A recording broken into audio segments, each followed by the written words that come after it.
sema uchawi wa makombe. Uchawi wa makombe. Uchawi wa kutumia kombe. Kwa hiyo leo nitakuwa nafundisha na malizia na kuombea watu kuvunja kombe. Kombe huwa linatakiwa livunjwe. Hebu sema kuvunja kombe. Kuvunja kombe. Sasa unisikilize vizuri hapo. Kwa nini kombe linavunjwa? Kwa nini? Mungu, Biblia inatambua mambo mawili. Jambo la kwanza, kitu kinachotoka. Yesu akasema namna hii haiwezi kutoka. Kuna vitu ambavyo vinatakiwa vitoke. Sisi unanielewa sawa? Kuna vitu ambavyo vinatakiwa kutoka. Ndio maana kwenye mambo ya ushirikina kule wana uchawi wa aina mbili. Uchawi ambao unahusisha dawa za kunywa, dawa za kuchanjwa na dawa za maandishi. Narudia tena. Sasa napoongelea kombe na maanisha tiba ya maandishi. Sasa nitakuonyesha hatari iliyo kwenye tiba ya aina hiyo ikiwa haitavunjwa. Kwa nini leo somo hili nikalipa kuvunja kombe? Kombe ni nini? Ni tiba inayofanyika kwa njia ya maandishi. Kwa njia nini? Ya maandishi. Hii haitolewi. Kombe wewe ukisema tunatoa kombe. Kombe halitolewi ndani ya mtu. Kombe linavunjwa. Hebu sema linavunjwa. Ukilivunja, hata kama ulilinywa ama ulioga ama kuna wengine unavalia kwenye nguo na hujawahi kuliacha bado unalo. Kuna vitisho unapewa na waganga wa kienyeji, anakuambia hii shonea kabisa, siku ukipoteza hii unakuwa mwevu. Ile ni lugha tu ya kulinda kile ulichopewa kifungo kisiondoke. Shetani wana tabia kifungo alichokuwekea kisiondoke. Na nimeona nitoe huduma hii kukusaidia kwa sababu watu wengi mmeandikiwa makombe, wengine mmekunywa, wengine mmeoga, mmeingia kwenye vyakula. Na wengine bado unaendelea kula bila kujua. Ukienda hotelini unakuta mwenye hoteli ni mshirikina, ameleta mganga. Mganga amemwandikia kombe, anakuwa anachanganya kwenye vyakula, anawapikia bila kujua, wewe unafika unakula. Ndio maana watu wengi wana utaratibu wa kula wanalala, unakula tu unalala. Yaani umekuwa na usingizi wa ajabu ambao hata ni hujui chanzo chake ni nini. Sasa umekuwa na uchovu wa ajabu, yaani una mwili wako na hali ambazo hata mwenyewe hujielewi. Lakini ni baada ya kuanza kulishwa makombe, kula makombe maeneo mbalimbali bila wewe kuelewa. Kama unanielewa sema amen. Ndio maana uchawi mwingi sana wa kutumia majini, mapepo. Hao waganga wanaotumia majini, mapepo, mizimu, mara nyingi sana uchawi wao ni uchawi wa maandishi. Kwa nini hawa ni wengi sana na wana uchawi wa aina hiyo? Wanaandika makombe. Ukifika tu wanakutibu wanakuambia wewe sasa tukuandikie kombe. Sasa nataka nikusaidie. Kombe ni nini? Kombe nimesema ni tiba ya maandishi. Kwa nini lazima ivunjwe? Kwa nini kombe lazima livunjwe? Kwa nini lazima ukimpokea Yesu? Kwa nini unatakiwa kombe livunjwe? Kama uliwahi kuandikiwa kombe wewe mwenyewe kwa ridhaa yako ukaona, basi wewe ulifunga agano na shetani. Kombe, unaposikia kombe, unafunga agano na shetani. Wewe mwenyewe unaingia mkataba. Ndio maana kombe ni baya sana kuliko ushirikina mwingine wa aina yoyote. Mtu anayeandikiwa kombe anafunga agano na shetani moja kwa moja. Kwa hiyo mtu huyu anakuwa na matatizo ya kudumu. Ndio maana jana nilipokuwa naeleza kwenye ibada hapa, uliona watu wa Mungu akashuhudia ni kweli kuna watu ambao walipata tiba za namna hiyo na leo wana matatizo yasiyoisha. Yaani badala ya kutatua tatizo umeliwekea mbolea, ni tatizo ambalo litakukamata mpaka kufa kwako. Kwa hiyo lazima livunjwe. Leo sema livunjwe. Na hii ndio maana nikakwambia watu wengi sana wanaikosaga hii neema. Kuna wale walipata jana wakawepo, lakini kuna wengine ambao hawakuwepo. Lakini kwa wale walipata neema leo ndo namalizia. Masomo haya mara nyingi huwa ni atuyaleti kwa haraka, mara kwa mara. Amina. Kwa sababu ni masomo ambayo Mungu anatakiwa ahusike. Amina. Kwa sababu sio ibada, unajua kupiga mchawi na kumpiga shetani ni vitu vili tofauti. Kwa hiyo unapoona kombe, maana yake tunataka kuvunja agano ambalo wewe ulilifanya na Mungu wa dunia hii. Amina. Shetani kwenye kitabu cha Wakorintho anaitwa mungu wa nini? Wa dunia hii. Na kazi yake anatia upofu. Watu wote walionyweshwa makombe au waliokula makombe wanakuwa na tabia ya kutokujijali, kutokujithamini, kutokujitambua. Yani unakuwa na maisha ambayo yani unayakubali maisha yoyote. Yani maisha yako unakuwa ni kama mfungwa, kwamba una uhuru na maisha yako. Huwezi kukataa kila ambacho unahisi hiki ni kibaya, kinaniumiza, hiki kinanipeleka gizani, hiki kinanipeleka kwenye uharibifu. Huwezi kukataa. Huo ndio utaratibu wa shetani. Kama unanielewa sema amen. Amina. Sasa kwa nini kombe tunalihusisha moja kwa moja na agano? Kwa nini tunalihusisha na agano? Mungu alipokuwa anafanyaga agano na watu, alifanya agano kwenye maandishi. Hebu sema maandishi. Agano ni mkataba. Nataka ulijue kombe vizuri. Uweze ona tulimaandikwa tu kwenye lugha hata ambayo huijui ya Kiarabu, na tulimaandikwa Kiarabu wewe ukanywa. Kombe ni mkataba kati ya wewe na yule ambaye unafunganishwa naye akusaidie. Kwa hiyo unaponyweshwa kombe au kuongeshwa kombe, maana yake unaingizwa mzima kuzimu bila wewe kujua. Wewe unachojua na kutambua tu ni kwamba nimeenda kusaidiwa na mganga, nimeenda kusaidiwa, lakini umeingizwa, umeyakabidhi maisha yako kuzimu, umeyaingiza mwenyewe kwenye giza, umeingiza mwenyewe kwenye uharibifu, umeingiza mwenyewe kwenye kifo, kwenye umauti.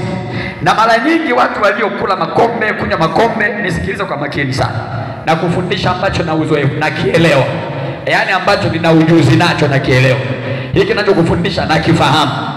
Kwa hiyo unajua kuna mhubiri ambaye anafundisha ambacho alisikia mwingine amehubiri, alafu akaja akafundisha, ila mimi nakufundisha ambacho nakifahamu. Yani madhara ya kombe ninayafahamu kuliko ambavyo mganga aliyekunywesha au aliyekupa uoge anaweza akawa amekuficha mambo mengi sana. Watu wengi anapoona tu mambo yaendi sawa, anaenda kwa mganga, labda tukuandikie kombe. Unaandikiwa kombe ili uwe na mvuto, unaandikiwa kombe ili upendwe na watu, unaandikiwa kombe ili biashara iende, lakini wewe hujui kwamba umeingizwa kwenye mkataba. Hebu sema mkataba. Sema mkataba.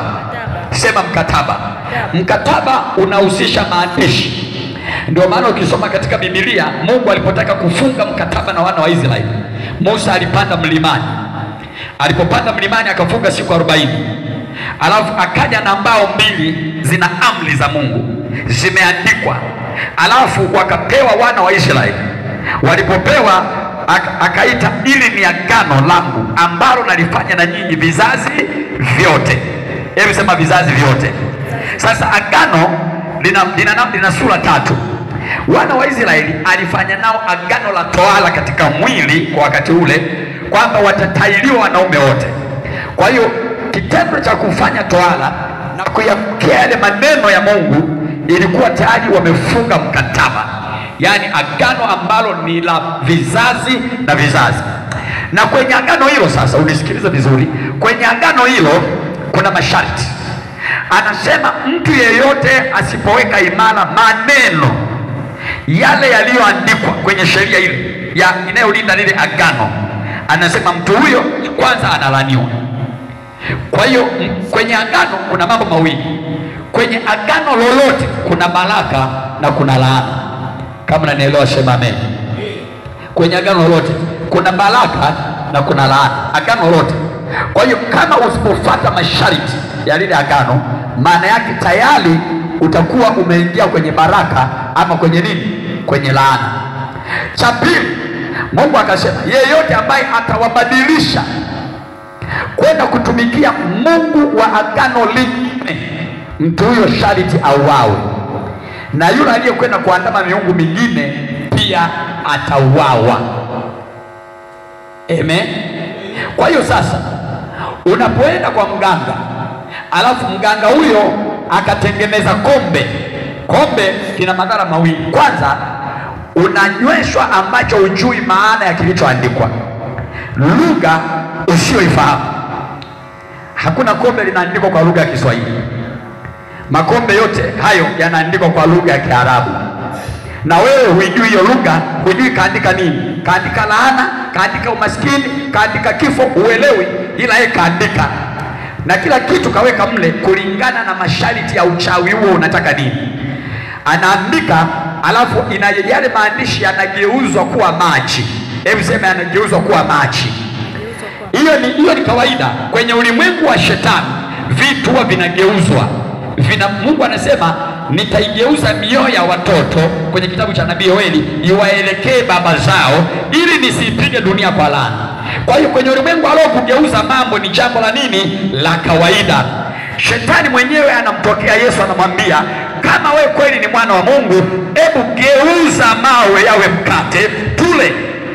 Yesu akasema Yesu hakukataa kwamba mawe yawezi kugeuka. Yesu alikubali kwamba mawe yanaweza kugeuka. Kwa utaratibu wa kiroho vitu vinaweza kubadilishwa. Wewe unaona ni maji, lakini maandishi yale yale yanaingizwa ndani yako, yamegeuzwa kuwa maji. Ndio maana kalamu na wino vinavyotumika kuandika ni vinavyoweza kuyeyuka. Vinapelekwa kwenye maji, vinayeyuka, vinahamia kwenye maji. Maandishi ni yale. Maana yanayekunyosha ni kwamba kilichoandikwa unakihamishia ndani yako. Huo ndio uchawi unaokuwa umefanyiwa.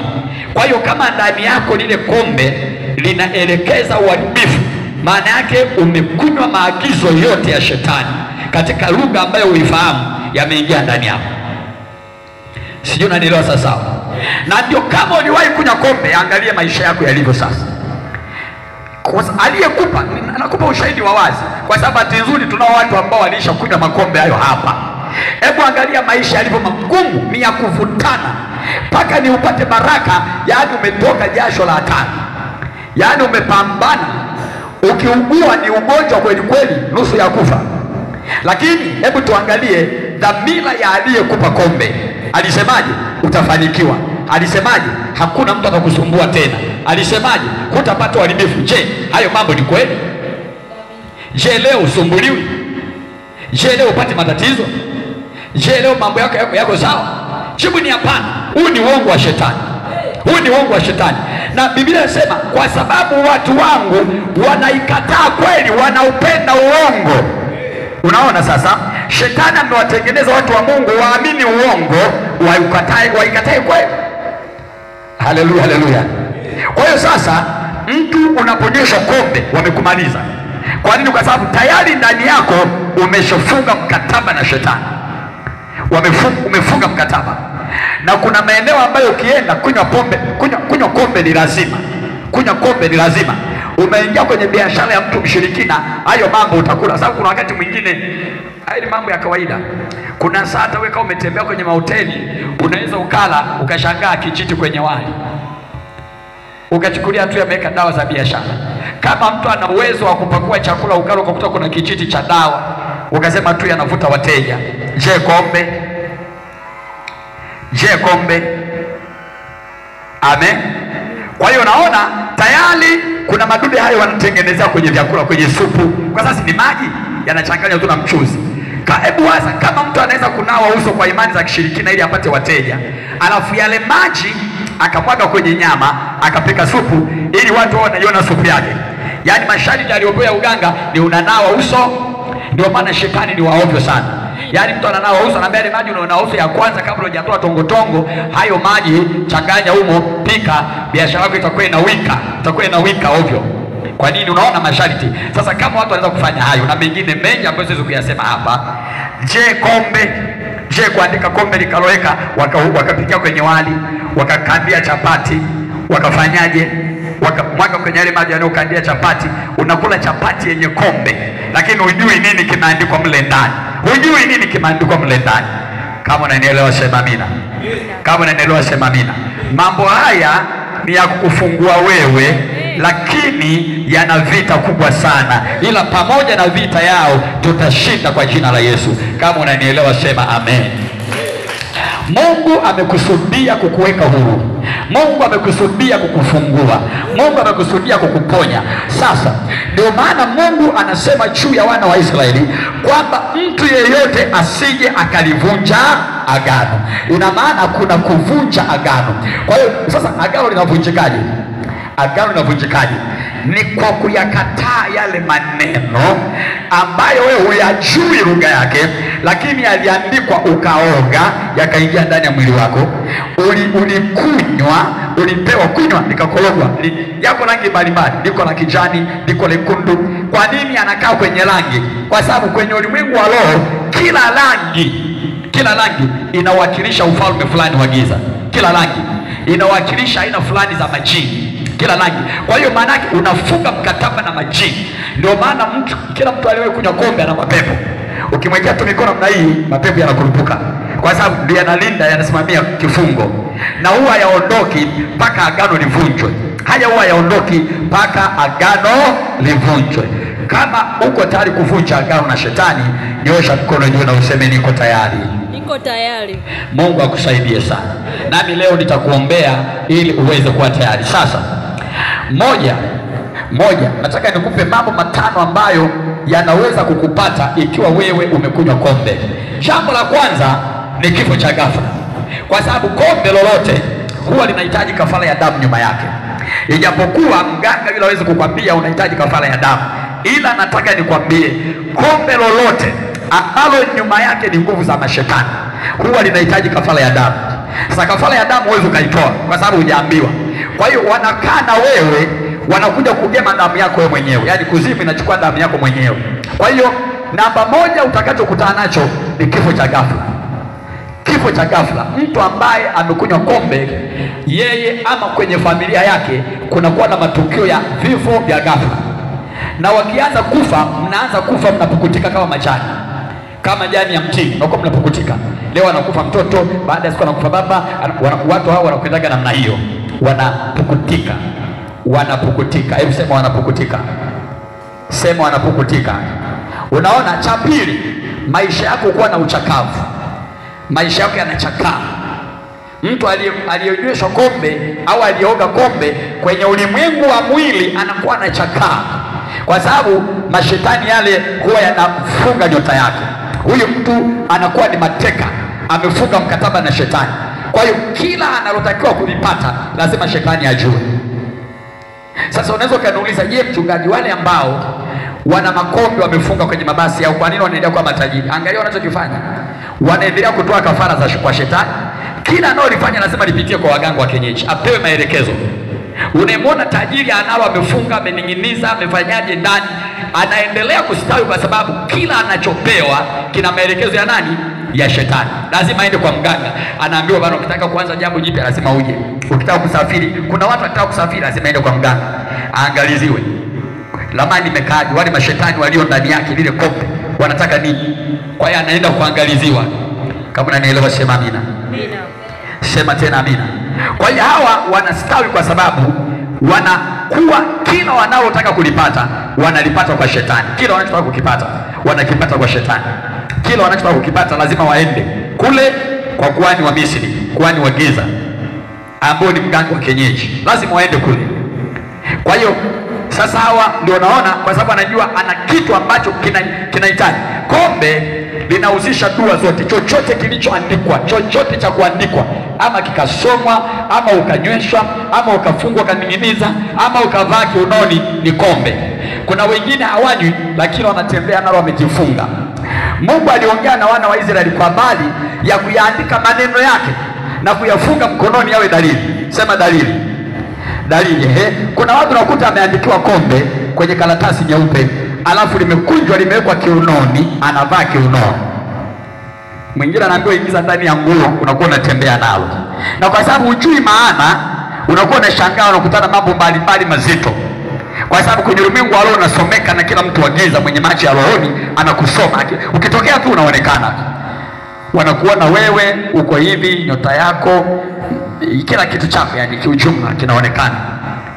Kwa hiyo Mungu aliongea kwa habari ya kufunga. Wengine hawanywi lakini wanafunga kiunoni. Inakuwa ni dalili kwamba yeye ni mali ya shetani. Unapofunga namna hiyo unakuwa ni dalili kwamba wewe ni mali ya shetani. Na utaanza kutembea kwenye ishara za kipepo ambazo pengine hata hujui maana yake. Unaanza kutembea kwenye ishara za kishetani, ishara za kichawi ambazo hata wewe pengine hujui maana yake, lakini yale mapepo ndiye anakuwa anakuongoza. Unakuwa mtumwa. Labda nikwambie hasara nyingine. Kwa hasara ya pili ni kwamba maisha yako yanakuwa yanafanya nini? Yanachakaa. Na unachakaa mpaka unakufa. Huwezi kupata jema. Hasara ya tatu, unapokuwa una kombe wewe, unakuwa unatumikia wengine. Unaweza kuwa unaota umefanya kazi, una hela nyingi, lakini wale matajiri wanaokwenda kutoa kafara kule kwa mashetani, wale ndio wanakuwa wanapata ule utajiri ambao unatokana na wewe. Yaani lile kombe kwa lugha nyingine linawezesha wengine, zile nguvu zako zinavutwa na wale wanaotoa kafara kabisa kwa shetani, zinatumika kule, kwa sababu tayari wewe una milango. Hebu sema milango. Kwa nini wanaweza kuchukua nguvu kwako wakatumia? Kwa sababu una milango. Kombe ni mlango wa shetani wa kuiba chochote kwenye maisha yako. Kumbuka Yesu anasema shetani haji ila aibe na kuchinja na kuharibu, lakini Yesu alikuja ili wawe na uzima kisha wawe nao tele. Kwa hiyo chochote ulicho nacho kinatakiwa kivunjwe. Hebu sema kivunjwe. Ukiwa na chali zifutwe. Nataka nikwambie neno ambalo watu wengi hawaelewi, mtu wa Mungu. Unapokuwa na alama yoyote ya kishetani kwenye mwili wako, una mlango. Na kwa sababu wewe una maarifa ya kujua namna ya kufunga mlango huo, hujui, wale wachawi wanatumia chale hizo kama mlango wa kuiba baraka kwenye maisha yako, kuiba afya kwenye maisha yako, kuiba nyota kwenye maisha yako. Yaani kila kizuri ambacho wanaweza ukichukua kiroho, wanatumia vile vitu vya giza ambavyo wewe umepewa kwa mganga bila wewe kujua kwamba hiki madhara yake ni nini, unapewa tu. Ndio maana watu wengine, kuna mtu mmoja aliwahi kuvaa hizi bangili za uganga. Hizi mabangili ya shaba haya. Kuna wengine mnayo ndani, lakini una kizunguzungu cha ajabu. Mwingine unalo hilo libangili ni libaya, kama unalo wewe litupe. Kama uweze kulichoma moto litupe. Hilo libangili ni la hofu. Ukiwa nalo uweze kunenepa. Linanyonya mwili, unakuwa unakonda. Uweze kunenepa. Kizunguzungu, maumivu ya kichwa, kuona giza. Sasa mtu akivaa ile, yeye kwenye ulimwengu wa kawaida amedanganywa na mganga kwamba ni kinga. Lakini tafasiri ya ile ni kitambulisho. Kitambulisho cha afya yako. Hebu kitambulisho cha afya, kwamba wewe una matatizo ya mizimu. Kwa hiyo shetani yakiingia ndani yako, yasije kwa spidi kubwa, yaje wewe ni kituo, yaje tu yanakaa kwako ili asikumalize. Ndio wale wanaovaa mabangili wale, unaonaga anaweza mpaka akazeeka, lakini ukimwona afya yake imechoka. Mwingine anaogopa kuvaa, lakini kwa sababu ni Mkristo, lakini ameyaweka ndani. Yanakunyonya. Nguvu Mungu aliyokupa yanakunyonya. Hebu sema yanakunyonya. Sema tena, yananinyonya. Sasa hayo yote Mungu anataka ayafute kwa jina la Yesu. Kama unanielewa sema amina. Amina. Hebu sema Mungu anataka ayafute kwa jina la Yesu. Mungu anataka avunje hilo agano. Alivunje hilo agano. Kwa sababu tayari unatembea unaonekana mali ya shetani, mali ya shetani. Ukiomba anasema huyu anayeomba ni mali yangu. Ukitembea unayetembea ni mali yangu, ni mali yangu, ni mali yangu. Kwa hiyo Yesu anashindwa kukutetea. Anashindwa kukutetea. Hebu sema Yesu anashindwa kukutetea. Dhambi ya kombe, kunywa kombe ni sawa na mzinzi. Umefanya juu ya mwili wako. Yesu anasema dhambi zote wanazofanya wanadamu waweza kusamehewa, ila afanyaye zinaa ufanya juu ya mwili wake. Kwa sababu hata ukitubu Mungu atakusamehe. Je, ukimwi utasamehewa? Utasamehewa kupata ukimwi? Ndio maana akasema dhambi zote waweza kusamehewa, lakini zinaa ukifanya unafanya juu ya mwili wako. Yeyote anayeingiza kitu, huwa nakwambia kila wakati, vita unayopigana kitu kikiwa ndani ni tofauti na vita ambayo mtu anakuja nje. Kwa sababu aliye ndani tayari ameshakukamata, ameshakuteka. Yaani vita inayotokea ndani ya mwili wako maana yake umetekwa. Hii ndio unasikia walio mateka. Yesu alikuja kuwakomboa mateka. Hawa ndio waliokamatwa ambao vita yao inatokea ndani. Kwa mfano, mapepo yakiwa ndani, wewe ni mateka. Umekamatwa tokea ndani. Ukinyweshwa sumu, wewe ni mateka kwa yule aliyokunywesha. Kwa sababu unatembea anajua maini yake nimeshaharibu, figo zake nimeshaharibika, moyo wake utaharibika, matumbo yataharibika. Yaani vinavyompa uhai ndani nimeshavikamata. Wewe ni mateka. Unapochanjwa chale, vile vinavyoingizwa ndani vinakuwa kukuteka. Ndio maana mojawapo ya mbinu wanayotumia wachawi kumaliza mtu, wanamchanja chale usiku akiwa amelala, wanaingiza uchawi kwenye damu. Maana yake wanapigana wewe, pamoja na kuwa unaona wanakutisha, mara wanakukaba, mara wanakukalia, mara nini, lakini ndani yako kuna mitambo yao. Wanakuwa wanasema hata ingawaje anaomba, ila ndani yetu tulishamchanja dawa ya mikosi, tulishamchanja dawa ya kutokuolewa, tulishamchanja dawa ya kutokuoa, tulishamchanja dawa ya kutokufanikiwa. Hata afanye nini, hata aende wapi, hawezi kufanikiwa. Kwa hiyo anakuwa anapigana au kusumbua, kukunyima amani, ila ndani yako kuna vitu tayari vilishapandwa, vinaendelea kufanya vita na wewe. Kwa hiyo unakuwa mateka. Hebu sema unakuwa mateka. Kuwa mateka. Kadhalika anayekunywa kombe, kadhalika unayekunywa kombe ama kuoga kombe, ile nguvu inaingia ndani. Inapoingia ndani yako inakufanya mateka, inashikilia kila kitu. Mateka maana yake kila kitu chako kimeshikiliwa. Hawa ndio Yesu alisema alikuja kuwakomboa mateka na kutangaza uhuru wao.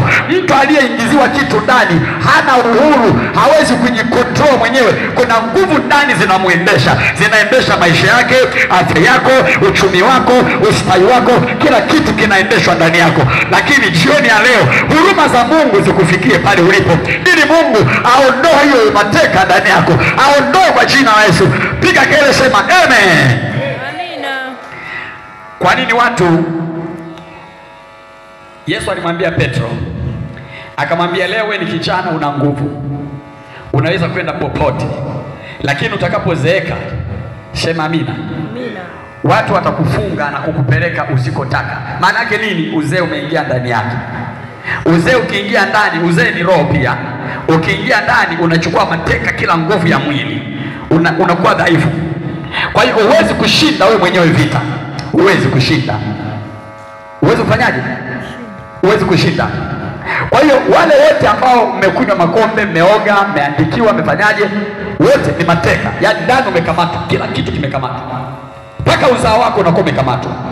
Yaani ndio maana nimerudia, 100% niletee watu waliokunywa kombe, unionyeshe maisha yake, unionyeshe kwamba ana nyumba nzuri, ana kazi nzuri, ana nini. Kama anavyo, yaani vya ovyo ovyo na havinaga hatima, yaani havifiki mwisho, haviwezi kuwa vya kwake kabisa, yaani vya ushindi kabisa, kwamba amepata kazi, amefanya mpaka mwisho, amefanya hiki mpaka mwisho, amefanya hiki mpaka mwisho, amejenga nyumba mpaka mwisho, amepiga lipi imeisha mpaka mwisho, amezaa watoto wa kike wamekuwa, wameolewa. Hakuna.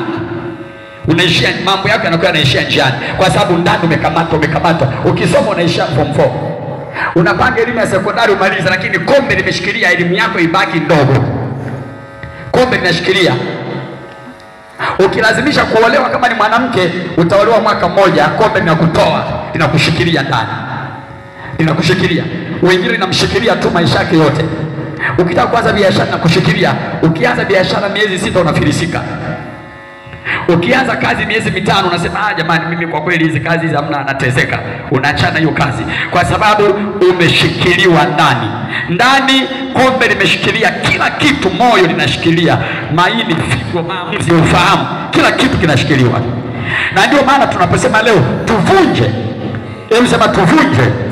Tunaposema leo tuvunje, maana yake ni kuondoa mikono ya shetani, kwa sababu umefunga naye agano. Tuondoe mikono hiyo kila waliposhikilia ndani yako. Macho wameshikilia, masikio wameshikilia, pua wameshikilia, mgongo wameshikilia, kila kitu. Ndio maana tunalalamika kila eneo la mwili wako lina shida, kwa sababu kila eneo la mwili wako limeshikiliwa. Hebu sema kila eneo la mwili limeshikiliwa. Kila eneo la mwili limefanyaje? Limeshikiliwa. Kwa hiyo nione sasa, jioni ya leo Mungu anataka avunje kombe hilo. Mungu anataka alivunje kombe. Kama uko tayari sema vunja. Kama uko tayari tena vunja. Pigia Bwana makofi, amen. Sikiza nikwambie neno moja la mwisho. Wengine huko hapo ulipo,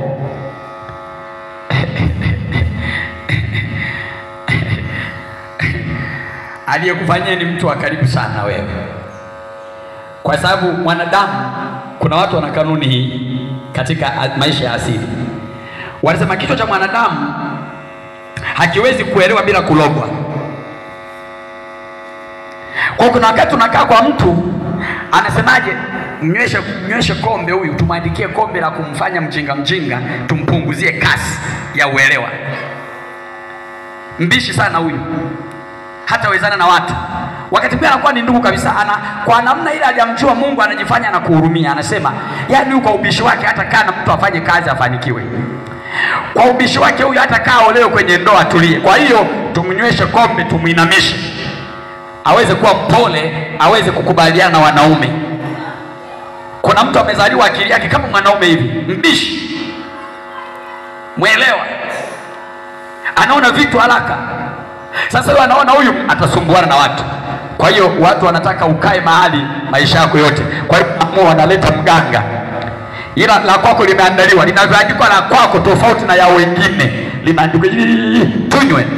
Jamani, tunakunywa familia nzima, tuoge, tunaoga familia nzima, ila wewe unayoga wewe yameandaliwa tofauti. Alafu ndio naona baadaye sasa unasema mbona mimi sipaka mjinga hivi? Kuna kitu ukitaka kuongea, kuna kitu kinakuchoma kichwani hapa, ni mapepo, ni nguvu za kuzimu.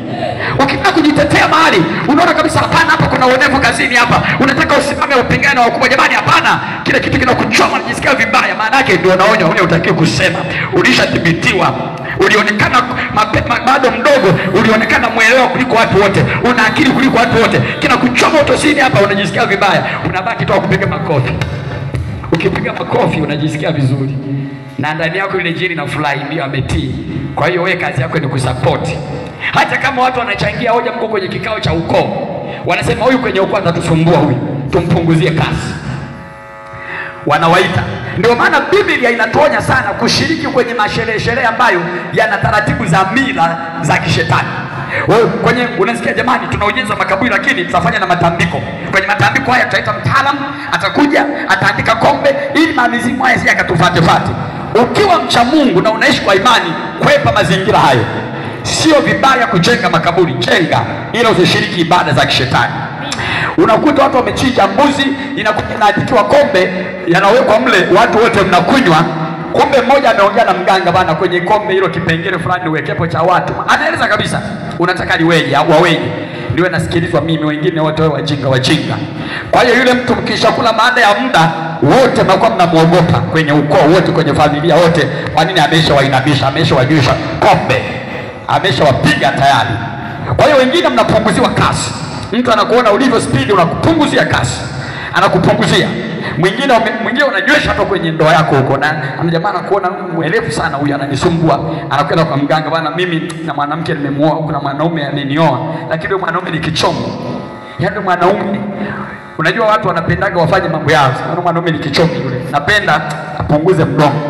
Wanajua namna ya kupunguza mdomo, wasema dawa yake ndogo tutamwandikia. Ukitaka tu kuongea unashangaa tu umesinzia automatic, hata hujui mada imeishia wapi. Yaani ukimchukua tu mtu bana, nataka tuzungumze jambo fulani, ukikaa tu kwenye kitu unashangaa bwana anakuacha sababu kulala, anajua tayari biashara. Kesho baada ya mwezi anamuuliza yule mteja wake, vipi? Anamwambia yaani safi. Si akitaka kuongea tu ameshasinzia, ndio basi mwacha au hivyo hivyo. Yanakuwa ndio maisha yako, yanakuwa ndio nini. Unapenda hadi za namna hiyo. Mungu anataka kuweke huru. Ndio maana Yesu alikuja kutangaza uhuru wao waliofungwa. Kila aliye kwenye gereza, kombe ni gereza ambalo uliingizwa na shetani bila kujua. Watu wamekunywa kombe, watu wameoga makombe, watu wamening'iniza makombe ndani ya nyumba. Lakini Mungu wa majeshi akusaidie leo. Kila kombe ambalo limening'inizwa ndani ya nyumba, Mungu wa majeshi akusaidie leo. Ulifungue, uliteketeze kwa jina la Yesu. Kama unanielewa sema Usipolitoa, narudia tena, usipolitoa ukaliacha, unajimaliza mwenyewe. Kwa sababu wewe utaenda kwenye maombi. Ukianza kwamba Mungu katika jina la Yesu napiga mashetani, mengine unayo mwenyewe ndani umening'iniza. Kwa hiyo ukimaliza kuyapiga, yenyewe nayo anashuka na kupiga wewe, kwa sababu una haki. Mungu amesema usishirikiane na matendo ya giza sio zao. Wewe unashirikiana nayo, na yeye anakuona kwamba Mungu amekataa. Mashetani anajua sana maandiko. Ndio maana shetani alimwambia Mungu, akamwambia Yesu Kristo. Yesu Kristo ni Mungu sio kidogo, ni Mungu mkuu. Yesu Kristo anaitwa katika Tito, anaitwa Mungu mkuu. Yesu Kristo anaitwa Mungu mkuu. Mungu mkuu Yesu Kristo. Katika Tito 2 anaitwa Mungu mkuu Yesu Kristo, Mungu mkuu. Yesu Kristo, shetani anamwambia Imeandikwa. Unaona? Shetani anataka Yesu atende kulingana nini? Na maandiko. kwa sababu anajua mbingu zinaamini kuhusu maandiko, na chochote kilicho duniani kinafanyika kwa sababu imeandikwa. Malaika walitumwa kama ilivyoandikwa, manabii walitokea kama ilivyoandikwa, baraka za mtu zinatokea kama ilivyoandikwa. Kama unanielewa sema amen. Amina. Kama unanielewa sema tena amen. Hebu sema iwe kama ilivyoandikwa. Sema tena iwe kama ilivyoandikwa. Sema tena iwe kama ilivyoandikwa. Unaona, Mungu anataka kukusaidia wewe. Kwa hiyo yale yote ugumu unaoona, tabu hizo, ndoto mbaya, magonjwa, balaa, mikosi, ni kwa sababu ya makombe hayo, na Mungu anataka ayavunje. Mpaka umeona Mungu amelituma neno. Mungu analituma neno ili kuwasaidia watu. Imeandikwa, hulituma neno lake huwaponya na kuwatoa katika maangamivu yao. Hebu sema ulituma neno lake. Ulituma neno lake Uwaponya na kuwatoa katika nini? Maangamivu yao. Kumbe Mungu anaona kabisa unaangamia. Kwa kunywa kombe ulilokunywa utaangamia baadaye. Watoto wako wataangamia. Mambo ya familia yako yameharibika. Lakini sasa hiyo ni eneo la kwanza. Eneo la mwisho, kuna wewe hujanywa kombe. Hili ni eneo muhimu sana. Kuna wewe hujanywa kombe, wala hujaenda kutafuta kombe kwa mchawi yeyote wala kwa mganga yeyote. Hujaenda. Upo tu nyumbani na maisha yako, ila kuna mtu asiyekupenda ameamua kwenda kwa mganga, akamwambia bwana, na jirani yangu pale anajidaidai sana. Bwana, kuna mtu mmoja anafanya naye kazi anajidaidai sana. Kuna dada mmoja kwa kweli tumeolewa naye mji mmoja, ila yeye mjuaji sana. Anajifanya yeye anapendwa kwenye familia yote ya mume wangu. Yaani yuko kimbelembele. Anajifanya anajua kila kitu. Kwa hiyo mtu anaamua kwenda kwa mganga. Mganga anasema huyo tunamtuliza. Tunamtulizaje? Anasema tunamwandikia kombe. Hebu sema tunamwandikia kombe. Kwa hiyo kuna watu ambao maisha yako yamefungwa namna alivyo, sio kwa sababu ulikunywa kombe wewe, ila kuna mtu amekuandikia kombe, amekutengenezea kombe. Mtu anatengeneza, hii nilikueleza ni rahisi. Ni sawa unavyoona maduka yako 10. Kuna mtu anaenda kutengeneza kombe, kwenye lile kombe wanawafunga wengine wote 9, anabaki yeye ndiye yuko huru. Kombe lile linakuwa limefunga wengine wasiuze. Kombe linasema wengine wote wasiuze, ila auze huyo mmoja aliyemwandikia mauzo. Huyo mwingine anamwandikia auze, asikilizwe, afurahiwe na wateja, huyo mmoja. Kwa hiyo kuna mtu wewe leo amekufungia kombe, amekutengenezea kombe. Wewe unashangaa ukirudi kwenye mazingira yale tu unaanza kusikia mazingira yanakuwa mabaya. Kwa nini? Mtu amekuandikia kombe. Anakuandikia kombe tu, mwingine ana roho mbaya sana, anakupa adhabu mbaya. Biblia ikatai kwamba nguvu za giza hazipo. Ndio maana Biblia inaonya kwamba usifanye kuloga, usifanye aina yoyote ya uchawi, usifanye kuloga wala kwa kupiga watu mafundo, ambayo mafundo ni pamoja na hizo na hayo manini nimesema, makombe. Makombe yote ina aina ya mafundo yote, makombe yote, kwa sababu yanafungwa. Unaandikiwa wewe maneno ambayo yanadhuru maisha yako, unaandikiwa maneno ambayo yanaharibu maisha yako, unaandikiwa maneno ambayo yanateketeza maisha yako. Alafu unashangaa wanaandika wanasema huyu mtu akiwa mjini au anajisikia kizunguzungu ndio wa kuanguka. Kumbe ni kombe liko mahali imening'inizwa mahali, lina maneno kabisa. Lazima maneno hayo yavunjwe. Kombe likivunjwa maisha yako yanakuwa huru kwa jina la Yesu. Hebu sema amen. Sema tena, kombe likivunjwa maisha yangu yanakuwa huru. Kwa hiyo leo kuna mtu amekukomesha kwa sababu ametengeneza kombe. Ametengeneza kombe. Anajua kabisa amekuandikia kombe. Ndilo ambalo linakufanya uwe hivyo. Siku moja mimi niliwahi kuishi kwenye nyumba. Nyumba ile nilihamia nikapanga. Nyumba ya block. Ndio maana leo nakurudisha huduma hii kwa sababu ilishatenda kwangu. Na kama ilitenda kwangu, hata kwako Yesu Kristo atatenda. Ni yeye yule jana leo na hata milele. Kama unanielewa sema amen. Kuna saa unaona tabia fulani haikuwepo ndani ya nyumba yako. Baada ya maombi haya ya somo hili, kuna tabia zinaweza zikaanza kujitokeza. Moja, unaweza ukashangaa ukuta wa nyumba unachanika na ukuwahi kuchanika. 2, unaweza kushangaa panya wanaanza kuwa waharibifu, kuchimba ama kutoboa ukuta namna ambayo sio kawaida. Unajiuliza hawa nao wametokea wapi? Unaanza kuziba, kumbe kuna kitu Mungu ametuma viumbe waanze kuchoropoa vitu vilivyowekwa kwenye nyumba bila wewe kujua. Kuna watu unaishi kwenye nyumba imewekewa madude ya ajabu, makombe, manini, mambo mengi. Wewe unaishi kwenye nyumba hiyo umefungwa kweli kweli. Wanaweza wakaja wachawi wakachimba ukuta kwa namna ya kichawi, wakaingiza kombe, wakarudisha udongo. Wewe unaishi ndani ya vitu vya ajabu. Wenyewe akikuwa anasema mwache hangaike tu, angejua tulichomfanyia wala hata asingekuwa anajisumbua. Lakini tunaye Yesu Kristo mweza wa yote. Yeye anaitwa Baba wa milele. Yeye akisema ndio, hapana awezaye kukataa, hapana wa kupinga. Yeye ni simba kabila ya Yuda. Kama unanielewa sema amina. Kama unanielewa sema tena amina. Sasa mimi wakati huo nikashangaa, nyumba niliyohama nilikuwa na uwezo wa kukaa mpaka hata saa 8. Nimetoka kwenye shughuli zangu nakaa mpaka saa 8, nasoma, naomba, natazama CD za mahubiri. Yaani mpaka leo mwaka niko namna hiyo. Naweza nikakaa macho mpaka hata saa 9 usiku. Na sisikii kuchoka wala usingizi. Niko macho tu. Hilo sio swala mazoea. Ni swala kwamba roho yako haijafungwa. Uko huru. Yaani una uwezo wa kujikontrol. Haleluya, haleluya. Sasa nipambie tu kwenye ile nyumba, yaani kuingia tu unashangaa tu usingizi. Unashangaa tu usingizi. Vitu vya ajabu, mara joto kali. Kuna saa unasikia kama nyumba imevamiwa na joto. Unahisi fungueni madirisha, bado joto aliishi ndani. Unahisi hewa inapungua ndani. Jamani fungueni madirisha, yanatosha. Kuna watu wanaishi kwenye nyumba zina vidirisha vidogo kiasi kwamba hata ukiangalia umesema huyu anaishije huko. Nyumba za tope vidirisha viko juu vidogo kama vya choo, lakini mtu anaishi na anapata hewa. Lakini unashangaa nyumba yako ni kubwa, lakini kuna saa unahisi joto kali. Jamani nivue nguo, joto kali, joto kali. Ile joto linamaanisha kuna viumbe mle ndani. Kuna mambo ameshakufanyia ila wewe hujui. Kuna moto wa kigeni umeshaletwa mle ndani. Moto wa kishetani, moto wa kiroho. Ndio mtu unakosa amani ya kulala. Sasa ndio unasikia tu, yaani unajisikia vibaya, unajisikia mwili wote unauma, mwili wote unauma kama umepigwa vibaya. Kumbe mle ndani kuna mashetani. Watu wamekuandikia kombe, ile kombe inakuwa inaita majini, yanakuja na kupiga usiku ukiwa umelala. Kuna mtu ndo anaamua kutengenezea mateso. Anasema tumwandikie kombe, tuweke kwenye karatasi ya nylon, tushone kama ilivyo, tufukie, tuchimbe kwenye msingi wa nyumba yake, tufukie chini, tuweke kule. Alafu ile yenyewe kazi yake ni dua inayoita mapepo. Ndio maana nikasema makombe yote ni dua za kishetani, dua za kichawi. Dua hizo wanakuandikia, alafu ukiwa umelala, zenyewe kazi yake zinaita mashetani. Kombe kazi yake ni kuita mashetani.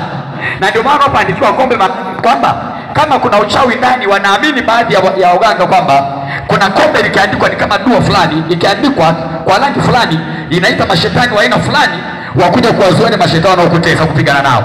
Lakini uongo. Yesu alituambia ufalme hauwezi kufitinika juu ya ufalme ukasimama. Kama unanielewa sema.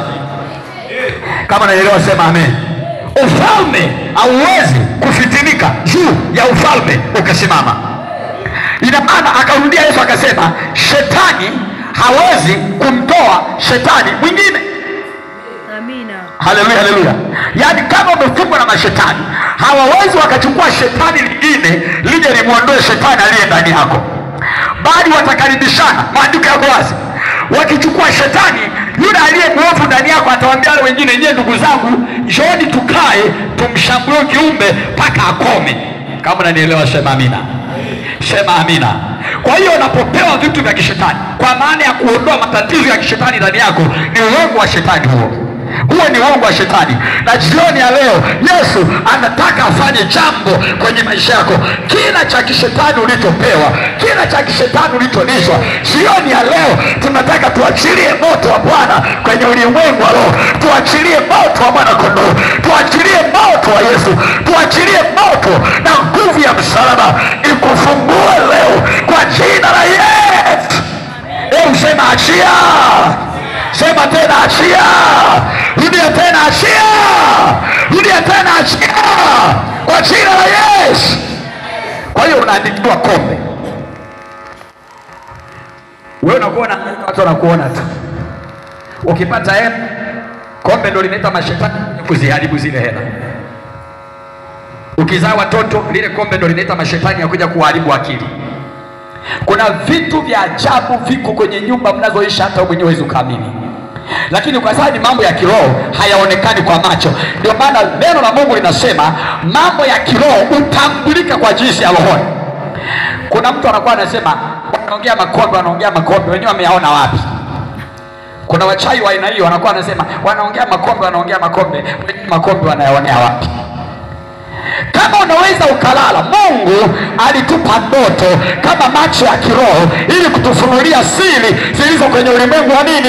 Wa rohoni. Ndio maana kuna mtu unalala unasema, mchungaji, nimelala nikaota mtu anaandika vitu kwenye ukuta wa nyumba yangu, yaani mpaka naamka naona kama yale maandishi yanaishiria kwenye ukuta. Kumbe ni kweli. Nilikwambia jana, Belishadha aliletewa kiganja kikaandika ukutani, yale maandiko yakakaa. Maandiko yanasema mene tekeli peresi. Maana yake yale maandiko yanamwambia umepimwa, umepungua, ufalme wako umegawanyika, wamepewa Wamedi na Wajemi, na wewe usiku wa leo utakufa. Yale maandiko yanasema hivyo, lakini aliyeandikiwa hajui kuyasoma. Kama namna wewe leo unavyoandikiwa makombe katika lugha ambayo hujui kuisoma wala huwezi kuisoma wala hapana mtafasiri, kwa kuwa wewe umetengenezwa kuwa kama mjinga. Unaletewa kitu ambacho hujui maana yake, unaambiwa kunywa na wewe unakunywa, unaambiwa oga na wewe unaoga, unaambiwa vaa na wewe unavaa. Kwa nini usimuulize Mungu? Ndio maana Mungu anasema ole wao watu ambao wanataka mashauri yao lakini hawayataki kwangu mimi, Bwana wa majeshi. Kama unanielewa sema amina. Mungu anasema watu wasiotaka ushauri kwa Mungu watakuwa fukara nyikani, hawataona mema yatakapotokea. Kwa sababu gani? Shetani kazi yake ni kukuzima macho, kwa sababu yeye anataka wewe na yeye mkatupe jehanamu ya moto. Ndio maana ukienda kwa mawakala wake, ni kweli amewapatia nguvu, lakini nguvu alizowapa ni za kukupotosha wewe, ni za kukuharibu wewe, ni za kukufunga wewe. Lakini Mungu wa majeshi, Simba kabila ya Yuda, jioni ya leo anataka akufungue, atoe vifungo ndani yako, atoe uharibifu ndani yako, atoe ubaya ndani yako, atoe laana ndani yako ambaye makombe uliolishwa yamefunga maisha yako. Nataka nikutangazie mpendwa, makombe yakivunjwa leo utaanza kushika hela. Kombe likivunjwa leo utaanza kuwa na amani. Kombe likivunjwa leo ujinga unaondoka kichwani, unafunguka, macho yanatiwa nuru. Kuna mambo ulikuwa unayaona sawa sawa, lakini unapookoka sio sawa sawa. Sikiliza nikwambie mpendwa, habari ya mtu mmoja ambaye alikuja kumwamini Yesu. Biblia inasema kuna mtu hapo kwanza alikuwa akiitwa Sauli, ambaye aliwakamata watu wa Mungu na kuwafunga na kuwaua, akiona sawa sawa, anatenda dhambi, anamuudhi Yesu, anaona sawa sawa, kwa sababu ndani yake amefungwa. Kama ambavyo wewe leo umefungwa na kila kitu unaona sawa sawa, kutenda dhambi huku ukienda kanisani unaona sawa sawa, kwenda kwa waganga kupiga ramli na huku unasali